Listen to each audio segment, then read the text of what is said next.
ಭದ್ರಾ ಮೇಲ್ದಂಡೆ ಯೋಜನೆಗೆ ಬರುವ ಬಜೆಟ್‌ನಲ್ಲಿ 5,000 ಕೋಟಿ ಹಣ ಮೀಸಲಿಡುವಂತೆ ಒತ್ತಾಯಿಸಿ ರೈತ ಸಂಘದ ವತಿಯಿಂದ ಚಿತ್ರದುರ್ಗದಲ್ಲಿ ಉಪವಾಸ ಸತ್ಯಾಗ್ರಹ ಆರಂಭಿಸಿದ್ದಾರೆ. ಇನ್ನು ಕರ್ನಾಟಕ ರಾಜ್ಯ ರೈತ ಸಂಘ ಮತ್ತು ಹಸಿರು ಸೇನೆ ವತಿಯಿಂದ ಓಬವ್ವ ವೃತ್ತದ ಬಳಿಯ ಜಿಲ್ಲಾಧಿಕಾರಿ ಕಚೇರಿ ಬಳಿ ಈ ಒಂದು ಉಪವಾಸ ಸತ್ಯಾಗ್ರಹಕ್ಕೆ ಚಾಲನೆ ನೀಡಿದ್ದಾರೆ.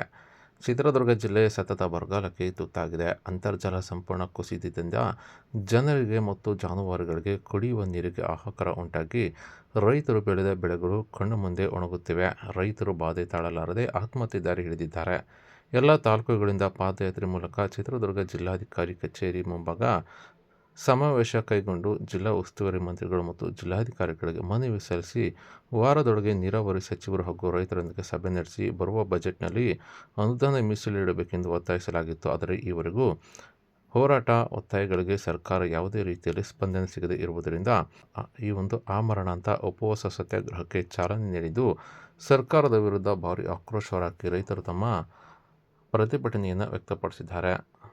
ನಾವು ಇವತ್ತು ನೀರನ್ನ ಪಡಿಬೇಕು ಅಂತ ಏನ್ ಕೂತಿದೀವಿ, ಕೊನೆಯವರೆಗೂ ಅದೇ ರೀತಿಯಲ್ಲಿ ಕೂತ್ಕೊಂಡು ನಾವು ನೀರನ್ನ ಪಡಿಬೇಕು. ಎಲ್ಲ ಮಾನ್ಯ ಮಠಾಧೀಶರೇ, ಇವತ್ತು ನಮ್ಮ ರೈತ ನೀವು ಎಲ್ಲ ಒಂದು ಶಿಕ್ಷಣ ವ್ಯವಸ್ಥೆಯಲ್ಲಿ ಎಲ್ಲ ನಮ್ಮ ರೈತರಿಗೆ ಅನುಕೂಲ ಆಗ್ಲಿಲ್ಲ.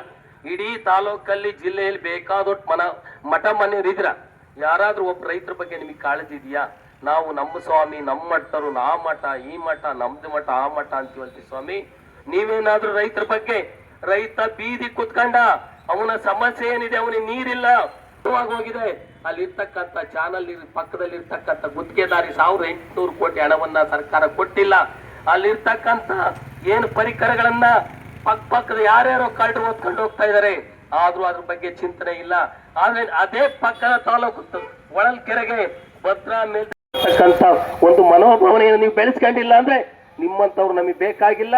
ನೀವೇನಾದ್ರೂ ಬಂದು ಈಗ 6ನೇ ತಾರೀಕು ಇವತ್ತು ಏನು ಬಜೆಟ್ ಅಧಿವೇಶನ ಇದೆ, ಮಾನ್ಯ ಮುಖ್ಯಮಂತ್ರಿಯವರೇ, ನೀವೇನಾದ್ರೂ ರೈತರ ಮೇಲೆ ಕಾಳಜಿ ಇದ್ರೆ ನೀವೇನು 5,000 ಕೋಟಿಯನ್ನು ನಾವು ಇವತ್ತು ಭಿನ್ನವತ್ತಳೆಯನ್ನು ಹಾಕಿದೀವಿ, ನಿಮಗೆ 5,000 ಕೋಟಿಯನ್ನು ಹಾಕಿ ಇವತ್ತು ನಮ್ಮ ಕಾಮಗಾರಿಯನ್ನು ಪ್ರಾರಂಭ ಮಾಡಿ ಅಂತ ನೀವು ಪ್ರಾರಂಭ ಮಾಡಿಸ್ಬೇಕು.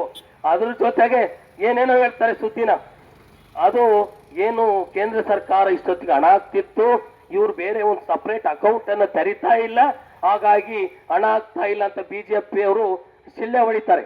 ಅವರು ಅಕೌಂಟ್ ಓಪನ್ ಮಾಡಿ ಬೆಳಿಗ್ಗೆನೆ ನರೇಂದ್ರ ಮೋದಿ ಅವರು ಫುಲ್ ಅಮೌಂಟ್ ಅನ್ನ ಕಳಿಸ್ಬಿಡ್ತಾರೆ ಆ ಖಾತೆಗೆ ಅಂತ. ಇವೆಲ್ಲ ನಮಗೆ ಗೊತ್ತಿಲ್ಲ ಸ್ವಾಮಿ, ನೀವು ಅಕೌಂಟ್ ಓಪನ್ ಮಾಡ್ತಿರೋ ಇನ್ನೊಂದು ಮಾಡ್ತಿರೋ ಗೊತ್ತಿಲ್ಲ. ನಮಗೆ 5,300 ಕೋಟಿ ಹಣವನ್ನ ನೀವು ಏನ್ ಕೊಡ್ತೀವಿ ಅಂತ ಅವತ್ತು ವಾಗ್ದಾನ ಚುನಾವಣೆ ಸಂದರ್ಭದಲ್ಲಿ ಏನ್ ಬಂದು ಇದೇ ಚಿತ್ರದುರ್ಗದಲ್ಲಿ ಏನ್ ಹೇಳೋಗಿದ್ರಿ, ಆ ಮಾತನ್ನ ಉಳಿಸ್ಕೊಳ್ರಿ ಮಾನ್ಯ ಪ್ರಧಾನಮಂತ್ರಿಗಳೇ. ನೀವು ಮಾತು ಉಳಿಸ್ಕೊಳ್ರಿ.